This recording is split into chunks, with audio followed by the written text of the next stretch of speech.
আসসালামু আলাইকুম। নোয়াখালী টেলিকমের পক্ষ থেকে আমি রানা পাটোয়ারি আপনাদের মাঝে আরো একটি ভিডিও নিয়ে হাজির হয়েছি। ভিউয়ার্স, মোবাইল হারিয়ে যাওয়ার আগে কি করবেন, মোবাইল হারিয়ে গেলে কি করবেন, এই দুটি ব্যাপারে আমি দুটি ভিডিও দিছি, আমার চ্যানেলে আছে।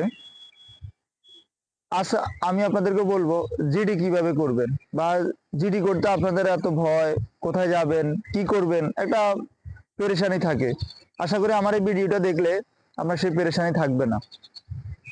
প্রথমত, আপনি জিডি করার জন্য আপনার সংশ্লিষ্ট থানায় যাবেন। ওখানে একজন ডিটি অফিসার আছে, ওনার কাছে ফরম্যাট থাকে, ওইখানে ফরম্যাটটা পূরণ করে উনি লিখে দেয় যদি ওনার হাতে কাজ না থাকে। কিন্তু কাজ না থাকার মতো আমাদের দেশ না, যে আমাদের দেশে কাজ থাকে।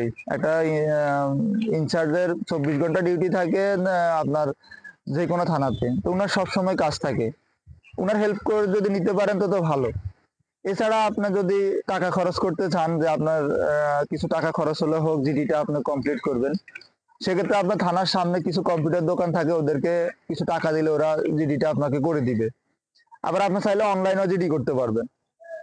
আবার আপনি চাইলে ঘরে থেকে জিডি পেপার লিখে দুইটা দুইটা কপি থাকে, একটা ওনাদের কাছে রাখিয়ে দেয়, আর একটা আপনাকে দিয়ে দিবে জিডি করার পরে। তো এখানে আপনি যখন ঘরে লিখবেন বা বাসায় বসে লিখবেন, কি লিখবেন, কি করবেন, এটা একটু কনফিউশনের ব্যাপার স্যাপার। এখানে খুবই সিম্পল বিষয়। আপনি প্রথমে আপনার নাম ঠিকানাটা পুরো সুন্দর করে লিখবেন। লিখার পরে আপনার কি হারাইছে, কখন হারাইছে, কিভাবে হারাইছে, হুম, কিভাবে হারাইছে, এই সংক্রান্ত একটা ডিটেলস বলবেন। ফোনের আইমিটা দিয়ে দিবেন, মোবাইল নাম্বারটা দিয়ে দিবেন। এগুলো ডিটেলস লিখে আপনি সুন্দর করে লিখবেন, নির্ভুল ভাবে লিখে দিবেন। লিখে দুটো পেপার নিয়ে যাবেন, ওইটাই জিডি পেপার হিসাবে গ্যারান্টেড হবে। ওইখানে ডিটি অফিসার এটা নিয়ে আপনাকে একটা আপনাকে আপনাকে দিবে, একটা ওনার কাছে রেখে দিবে। এরপর আপনি জিডি করে চলে আসলেন, মনে করবেন যে মোবাইল পেয়ে যাবেন না। এটা এই সংক্রান্ত ভিডিও আমি আরেকটা দিচ্ছি, এটা দিতে গেলে আমার ভিডিওটা দীর্ঘ হয়ে যাবে।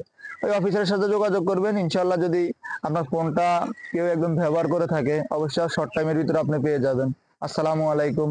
বন্ধুরা, কিছু জানার থাকলে অবশ্যই কমেন্টে বলবেন, আর চ্যানেলটা অবশ্যই সাবস্ক্রাইব করবেন।